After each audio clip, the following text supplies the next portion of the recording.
In a busy world with unending work and responsibilities piling up, stress can get to the best of us. But how bad is it for you, really?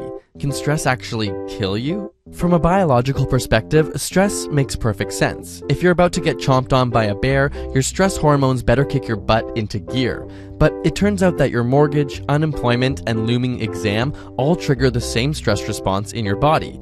And unlike most animals, which eventually experience a major decrease in these hormones, humans can't seem to find the off switch. Even though it's not life and death, our psychological woes consistently bathe our bodies in these hormones, making our heart pound, muscles tense, and stomach turn. In Japan, they have the term koroshi, which literally translates to death from overwork.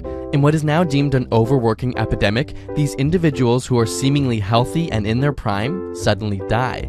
After being officially recognized and documented in Japan, these sudden heart attacks and strokes were quickly linked to stress.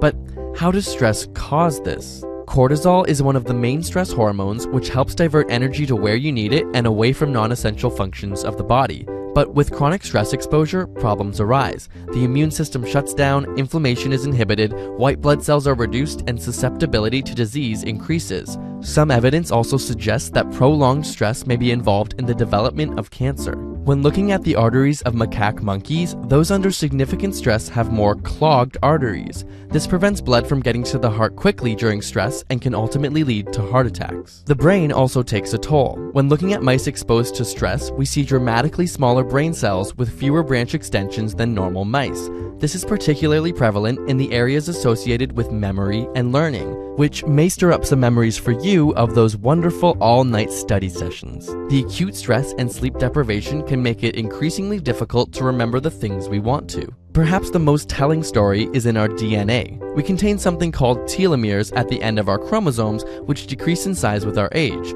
Our video on aging here explains this process. Eventually, the telomeres run out, at which point the cell stops duplicating and dies. So telomeres are directly related to aging and length of life. And it turns out, stress may actually accelerate the shortening of these telomeres. But not all hope is lost for the perpetually stressed. Another hormone, oxytocin, has been shown to reduce this stress response. It helps your blood vessels relax and even regenerates the heart from stress-related damage. So how do we get more oxytocin? It's sometimes dubbed the cuddle hormone because it's released during positive social interactions and while caring for others. People who spend more time with others create a buffer or resilience to stress. So when life gets the best of you, just remember, you don't have to go it alone. Spend some time with those you love. It may just save your life.